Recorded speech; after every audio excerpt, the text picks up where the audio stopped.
So welcome to both of you. I'm so excited to have today with me Sagdrina Jalal, who's the Senior Director of Community Innovation at the Center for Civic Innovation in Atlanta. In one of her quotes on her website, she says, "Food is freedom, liberating communities from inequitable policies and practices." So I'm just so excited to speak with her today about food justice and health of our local communities and all the wonderful work she's done in the area. I also have Veronica Barry, who is the founder and CEO of an innovative startup called TruDiary. And I quote from TruDiary's website: "TruDiary is a prenatal risk assessment and monitoring platform designed to detect early high-risk warning indicators in first trimester, allowing for timely interventions, reducing negative birth outcomes." So very innovative, very exciting startup. She's also the 2021 Center for Civic Innovation Fellow, and that's how the three of us have sort of come together, and a recipient of Google for Startups Black Founders Fund. So thank you to both of you for speaking with me today, and so excited to have you here with me. I'm just going to jump into the first question. Maybe Veronica, you can start. What experiences or observations did you encounter in your professional and personal life that really motivated and encouraged you to establish TruDiary? Well, I want to say thank you for allowing me to speak today. I'm really excited to give some insight into what TruDiary is and what I do to help the students. So I'm kind of excited about that. My why for what I do is when I became pregnant, I had severe pregnancy complications. And there were a lot of resources that I just could not tap into. I didn't even know where to start. And I had these complications. I had gestational diabetes, and that really put me on extended bed rest. And so I knew something was wrong with my body. I just didn't know what. And so when I gave birth, I did not hold my son for the first day. He went straight to NICU. And the doctors told me that he would have some learning disabilities, probably some behavioral disabilities. And when he got older of school age, that's exactly what occurred.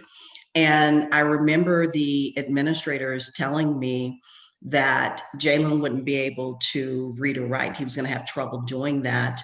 And by the time he was in his early teens, he'd probably see the inside of a jail cell if his behavior didn't change.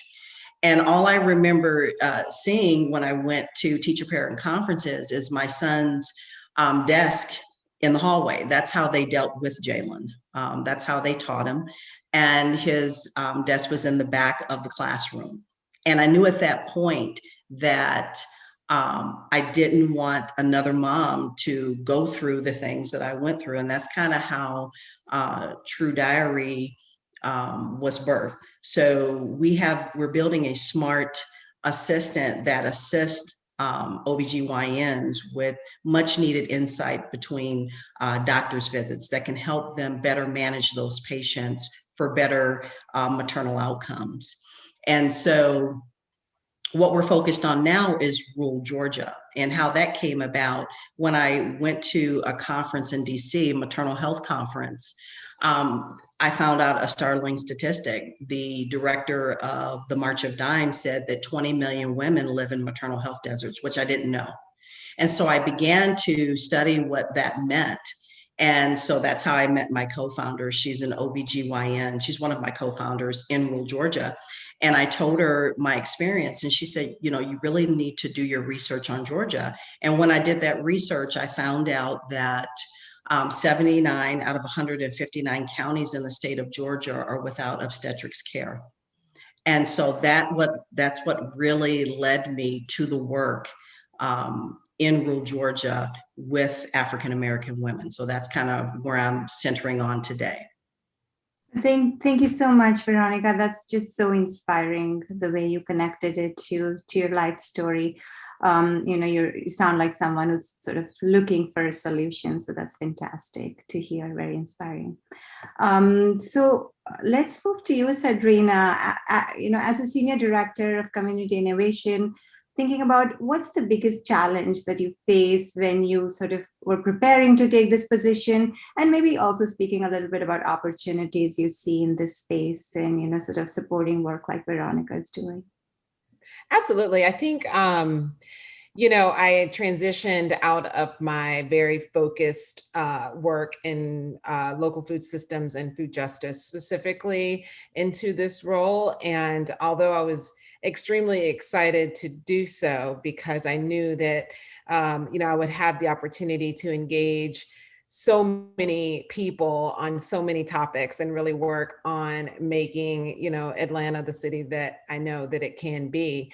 It was overwhelming, just the sheer number of incredible leaders that are doing, just great work in our communities without support, or much support. Financial support is what I mean, funding. And then also not being properly recognized. So just this feeling of like, we're going to throw everything at this, but still, there's just going to be so much to do. And, but, there's in that same vein, there's just so much inspiration everywhere I look around. I mean, I relate to so many of the fellows, and Veronica in particular, when she did her pitch as a finalist. I mean, I was stunned because I don't share my story much as a woman who gave birth to 3 children at high risk situations. I had HELLP syndrome, which is an elevated form of preeclampsia. And it wasn't until I, started hearing more about Serena Williams' experience that I realized that I wasn't as unique as I thought that I was. And so creating community around this work and really sharing our stories, but also putting the pieces together, as Veronica mentioned, reaching into our networks, learning more about what the problems really are, and not just in our city, but in our state and our country, and how that's impacting people's, real experiences. And in, as Veronica expressed, not just initially, in the childbirth experience, but it could carry throughout your experience raising your children. And so I think that this work that she's doing is profound, but the work that so many of our fellows, are doing is just really incredible. I wake up every day just like, thrilled and really feeling blessed to do the work that I do. How exciting is that? Maybe, Sagdrina, this is also a good time to share a little bit about the Fellows Program. I don't know if any of our students in the future might want to be a part of that, but what does it entail? Yeah, I want to just say that everybody, is a part of the solution, right? So, and has a role to play in community innovation. So I just want to say that just out the gate. But the fellowship program specifically is one of the programs that I direct. And it has, I want to back up and also say that I was a fellow. And so the opportunity came to me through one of the funders that I was working with. And, at the time, I didn't really understand that the idea of being, again, a part of a community, a cohort, and then a greater group of change makers in our city would provide just kind of the connection that was missing. And I think that's the best way to describe our fellowship program, is that it does kind of open doors, create access where there isn't access, particularly around, making sure that, I's are dotted, T's are crossed. I mean, the truth of the matter is that the vast majority of our fellows are Black female leaders. And there are some realities in the inequality and philanthropy, as well as just in the social and civic impact space when it comes to access to resources. So we really try to find and align with folks that are, already doing good work, and do what we can to leverage the connections that we have, the knowledge that we share with the fellows, and building on that collectively. So we support this cohort is 15 fellows. We have worked with as many as 20 fellows in the past, but 15 seems to be a really good sweet spot. These are folks that have gone through multiple evaluations, an application process, an interview, kind of a presentation of their work. I use the term pitch, but it's really just sharing, the things that maybe didn't come through organically through the application process.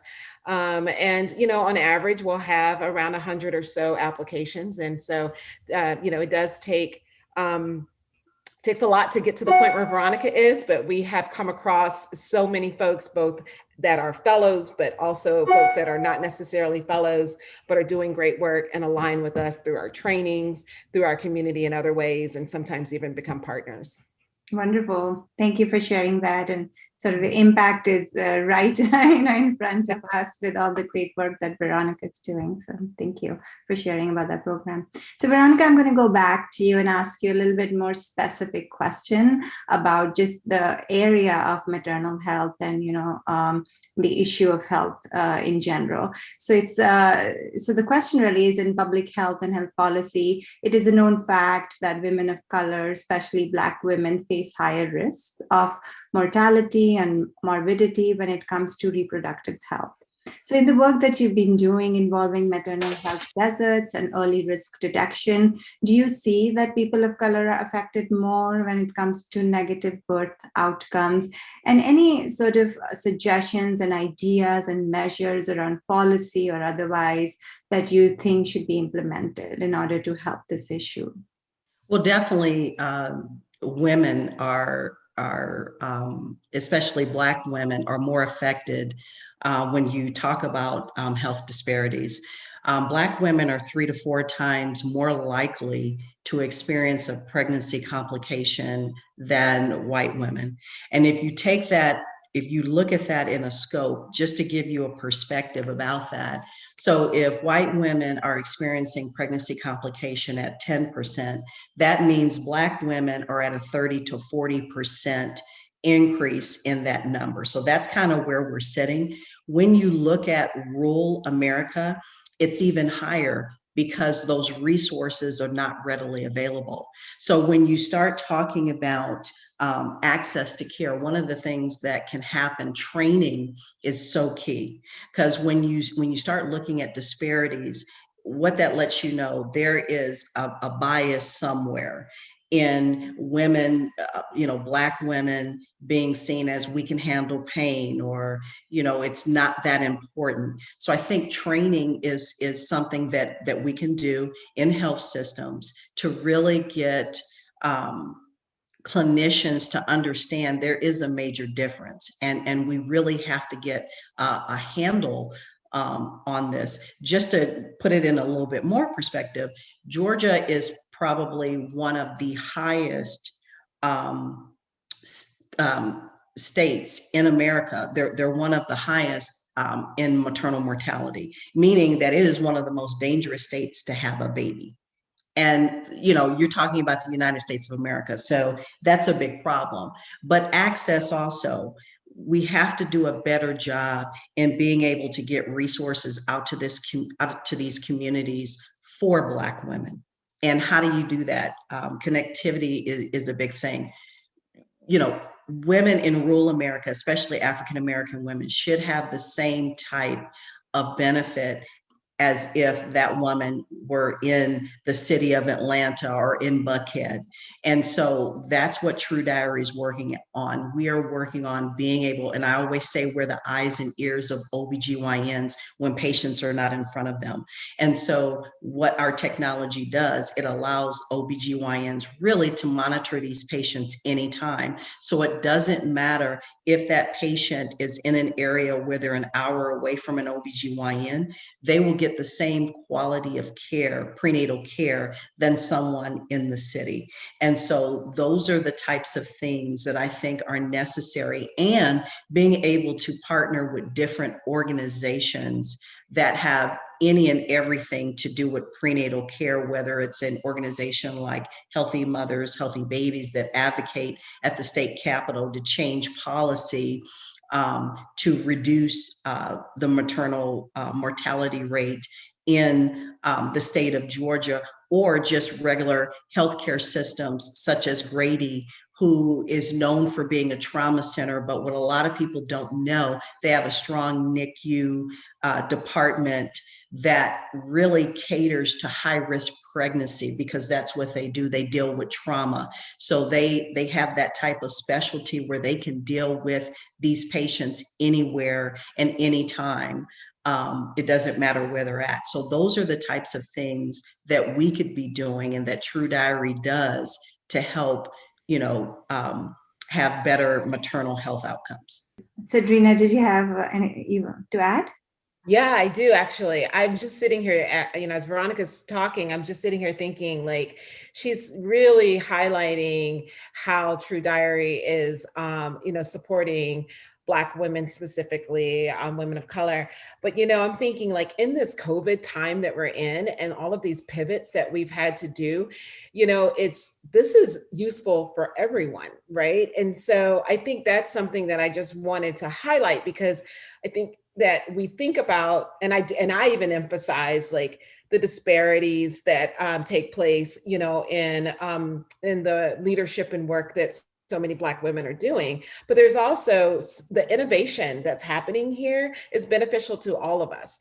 And so, the support that needs to be, shifted and balanced and more fair is not just, to kind of correct the issues for Black women. This is for all communities, because we're in a situation right now where the types of resources that Veronica has, determined are useful for Black women are really useful for all of us. So I just wanted to just kind of chime in and just say that like the innovation that I experience, like TruDiary, is like really transformative for the entire city and for women and children and families of all backgrounds across our state and country. That's a great observation. Yeah. Sort of opportunity in this unfortunate situation also to extend help more broadly. Yeah. So Veronica, I do want to go back a little bit. I think a gist of what you said is around this rural, urban sort of bridging that divide in terms of the infrastructure for, maternal health. Could you give us an example of a specific product that TruDiary might have in bridging that divide? Well, I think the biggest thing for us, again, is being able to, it doesn't matter if you're in a rural setting or county where you're an hour away from the nearest OBGYN, or if you're in the city of Atlanta and you have employer health insurance and you have an OBGYN, you can drive to the doctor. Those two differences should not have a different outcome. The woman in rural Georgia should have the same opportunity that the young lady in Buckhead, in Atlanta has. So what TruDiary does, again, we're the eyes and ears of OBGYNs when they're not in front of the patient. So we do remote patient monitoring, meaning that that particular patient does not necessarily have to go outside of their county to get quality care. They're able to get questions answered, for example, promptly, a rapid response, because they're not in front of an OBGYN. So we basically take the barrier out of the situation. We take the barrier out of the transportation situation. We take the barrier out of, the not enough food access. We take all those barriers away from the patients, because what we know, especially with the situation I went through, I had access to my OBGYN on a regular basis, and I still experienced the situation that I did.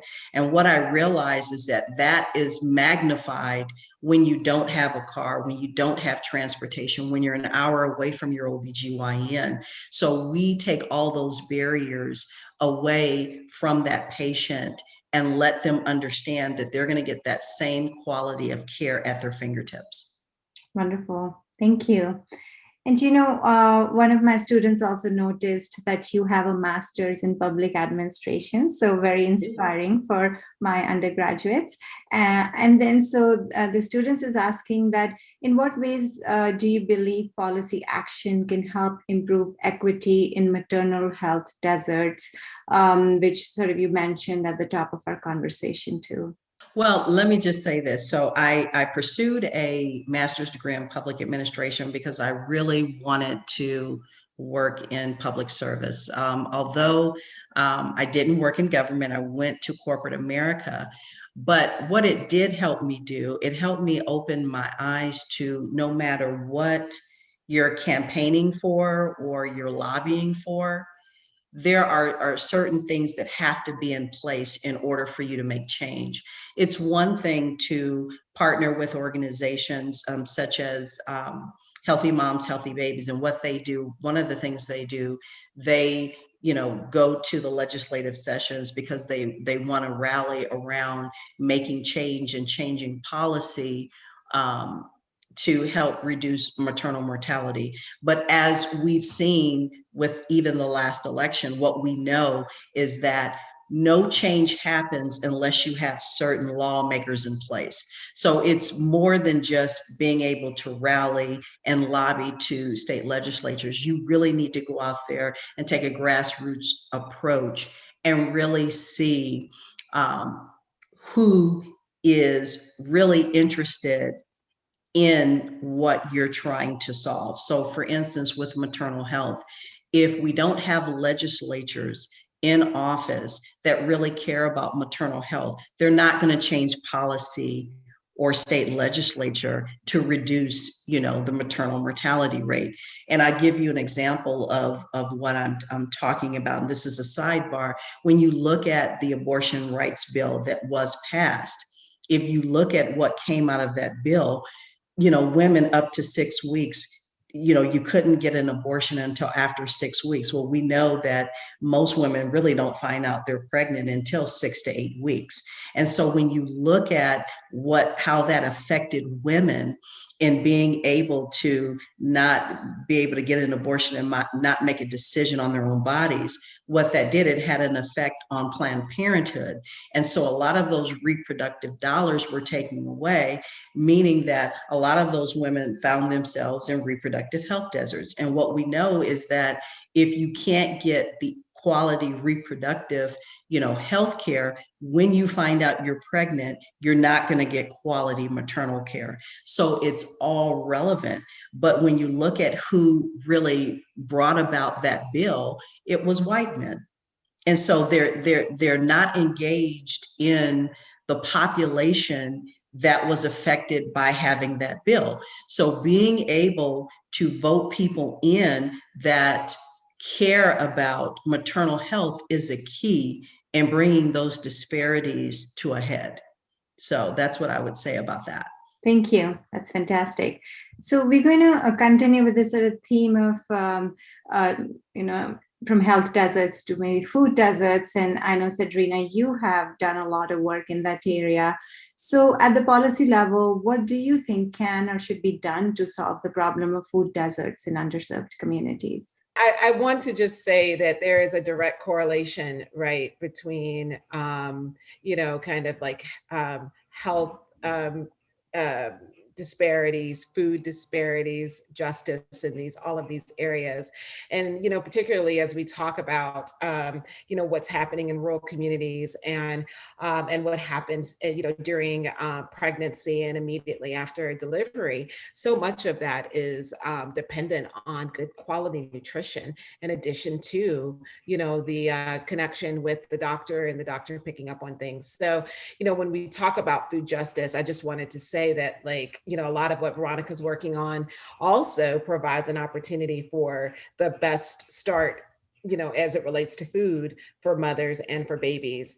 For my work specifically in Georgia was around local food systems and making sure that we have equity in to Veronica's point, in rural parts of our state, as well as in the metropolitan cities. One of the things that we found when we are looking at justice in particular is in urban areas, or areas that are determined to be urban, is that you'll have farmers markets or direct distribution of food adjacent to communities that are high need and underserved. And then also sometimes even capitalizing on some of the programming that is available for underserved populations, but not actually serving those groups. And so I think that there needs to be greater accountability. We see this in Atlanta. There are so many farmers markets, but yet we have so many food deserts. And there's all sorts of programs and opportunities, from double bucks with food stamps through Wholesome Wave of Georgia, to cooking demonstrations. And I even helped bring a program called through an African cooking class series to markets. But, until we really start to incorporate in our messaging and our marketing and our programming, the fact that we are trying to create spaces and support spaces of belonging for all people, then we're going to be challenged with actually meeting the needs of our communities, period, as it relates to anything, but certainly as it relates to food. So I would say that, folks that are already in positions of influence and have already created these systems, these distribution systems, need to be, a little bit more accountable, a lot more accountable to addressing these needs and being more intentional. Farmers markets should not be, in my opinion, a boutique experience. And so often they are. This is food that we're talking about. And the same way, you don't see proper representation of Black farmers at these markets, of Black vendors at these markets. And so, I feel like there needs to be policies and procedures around reaching out to Black growers and making sure that they have the opportunity to be a part of the market, and that we don't rely upon, the access that might be reasonable for non-Black folks, to just assume that is an equal access opportunity. It typically is not. The other thing that I would like to say beyond, or maybe even prior to the distribution of the food, is the growing of the food. And, the reality is that Black farmers in our state have been, there's a huge issue with land loss. And, the Pickford case that really kind of brought all of this to the surface, where, Shirley Sherrod and several of the farmers from the Albany area sued the United States government for literally taking their land away from them. And so that's just an example of how land has been systematically taken away from Black folks. The Farm Bill was actually adjusted when Black farmers were doing too well alongside their white counterparts. So going back to how, when we address these injustices, we improve the experience for everyone, the Farm Bill actually was structured in such a way to decrease the success of Black farmers, but it also impacted the small white farmers as well. So then that created this industrial kind of food system that we have, that creates regular produce that you buy at the farmer's market as being classified as a specialty crop in our food system. And then that means that a specialty crop is not going to be is not going to have this same level of subsidies, right, that would be afforded to a large industrial grower or farmer. So, really looking at the policies, like in the Farm Bill, which is our single largest piece of legislation in this country, and examining how it was structured intentionally to alienate Black farmers, impacted all small farmers, made it difficult for all communities, therefore, to access the best, most healthy, most nutrient dense, fresh food that comes right out of their communities. Thank you. Thank you for that sort of also historical explanation. And, as you were talking, I've been sort of thinking about, okay, what can we as individuals do in addition to sort of the policy action that you mentioned or the, legislation and regulation that you mentioned. So is there any individual behavior that's part of the problem, and how, and if not, or even if it is, how can we really change that at an individual level? Yeah, I mean, I think if you go to a farmer's market, I'm just going to say this very directly. If you go to a farmer's market in Atlanta and you don't see Black people, there's a problem. This is Atlanta. And so I think like one of the first things that, we all can do, and I know I'm part of this too, is that, and I don't mean this is only white people that don't see Black people. I mean, Black people that don't see Black people. Like, where are your neighbors? Where are the seniors in your community? Why are they not there? Maybe there are mobility issues. Maybe you can, reach out through the neighborhood associations, through the business association, and create a system of, of reducing those barriers to local food. That's to me like the most immediate thing that comes to mind when people say, what can I do? I'm like, knock on the senior's door that lives across the street and see if the next time you go to the market, you can grab some food for them, right? The other thing is increasing those access to resources. There are so many seniors. Georgia also has one of the highest rates of senior hunger.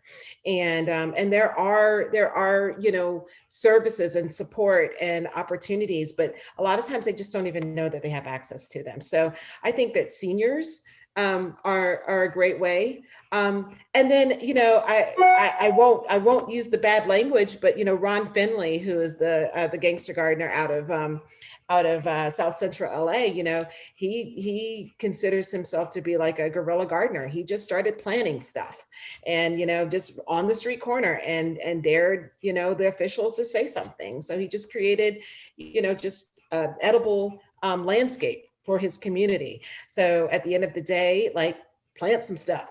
I really, really, really encourage folks to just start planting. I live in Kirkwood, and there is a community garden that is being started with the intentionality of reducing the barriers to food and to engaging the community, to honoring and respecting the legacy residents in this community, many of which have gardening and growing experience that we can all benefit from.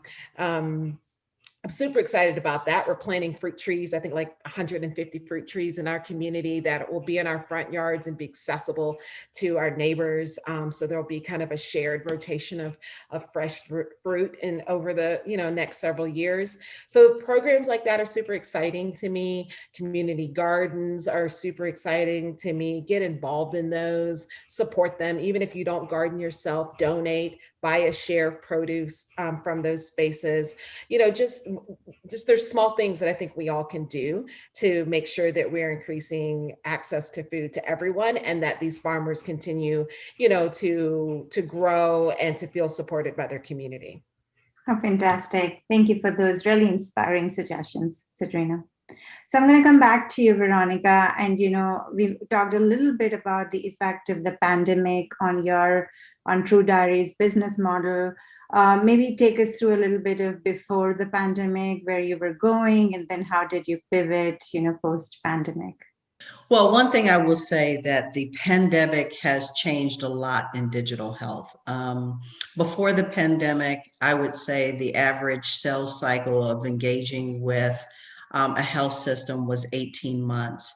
There was a lot of bureaucracy that was involved in the process. And I think what has happened is because of the pandemic, what that did was it showed health systems that it cannot take 18 months, up to 18 months to implement solutions.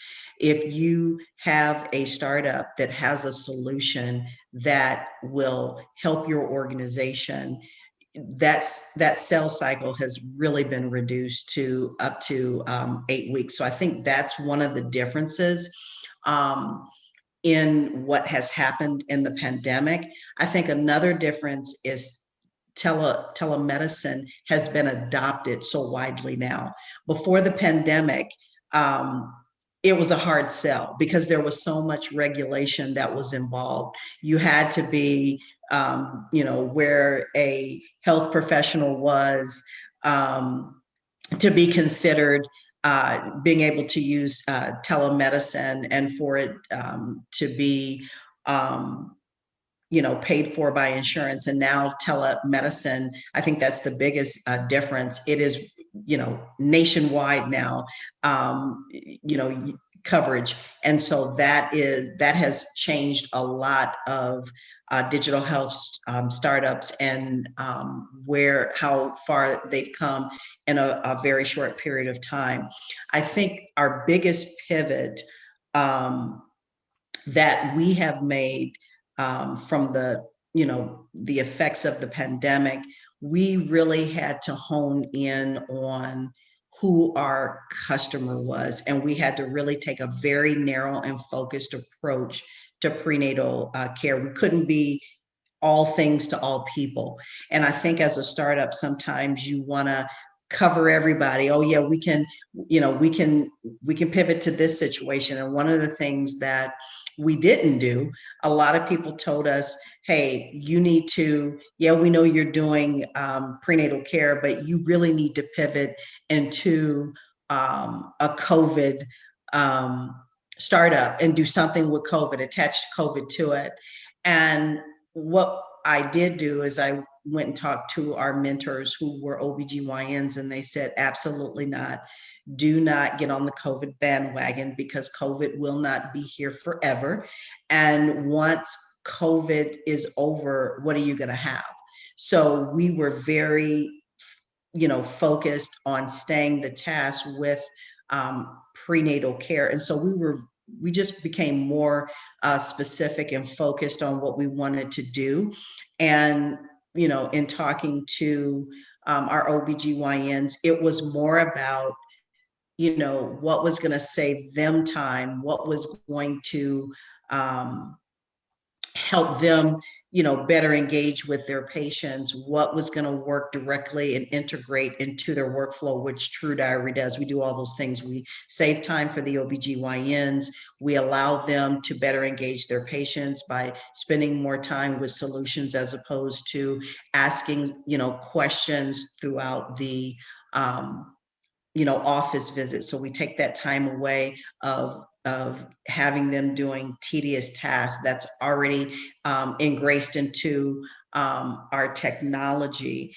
And like I said, it integrates directly into their workflow, therefore reducing their cost. And so when you talk about the pandemic, a lot of health systems weren't able to do those revenue generating surgeries and different activities that brought a lot of money into the health system, because COVID had just overtaken everything. And so now what health systems are doing, they're being a little bit smarter about who they partner with. If you're not able to engage with them in that way, then you won't be able to partner with those health systems. And what people don't realize is, if you don't take care of the health system, you can't help the patient. And so we directly focused more on that. And so that's how we pivoted, and that's what's changed with us since the pandemic.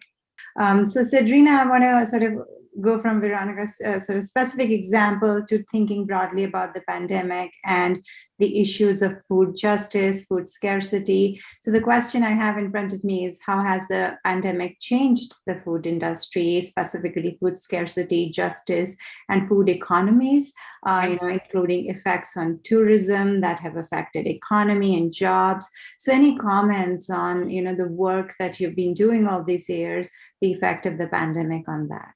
I will say, this is where I have good news, to share. Farmers in general in Atlanta are reporting that they are getting so much support from their communities.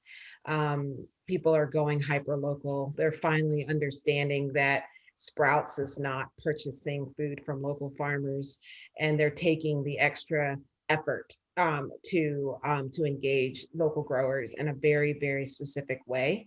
And again, just kind of, I think folks are realizing that when, things really kind of shut down, those were some of the spaces that existed to be able to get good quality food and to address your health and your food needs. I will also say that we saw a really, really great response from the restaurant industry, just in terms of the way that they work to take care of low wage employees who oftentimes are also food insecure, and a lot of people don't think about that. That lack health insurance and benefits, and we're really at high risk during the pandemic.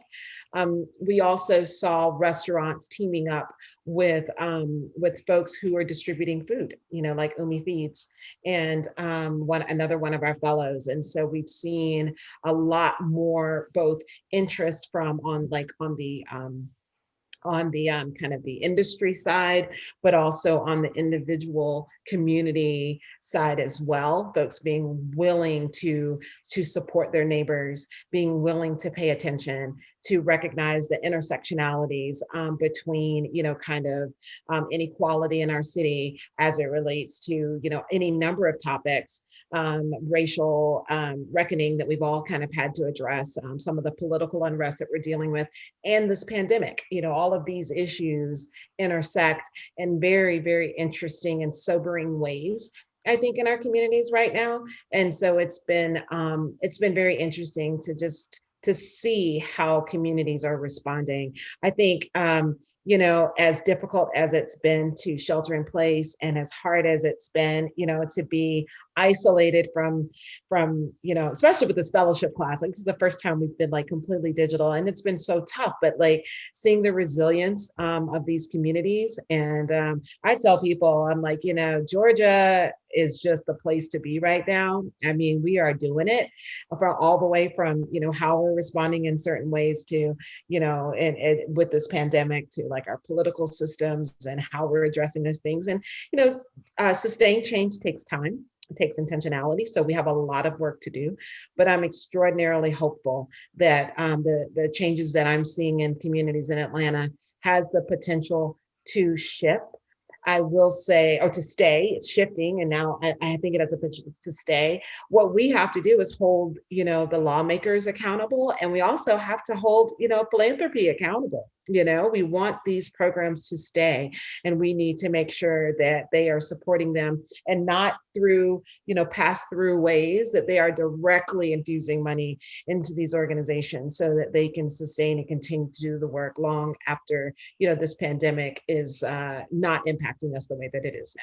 Well, those are the sort of the list of questions I had, but I also don't want to give you, before we close, a chance to share anything that you think would be valuable, but you haven't had a chance to share. So, Veronica, do you have any other comments or words of wisdom or inspiration?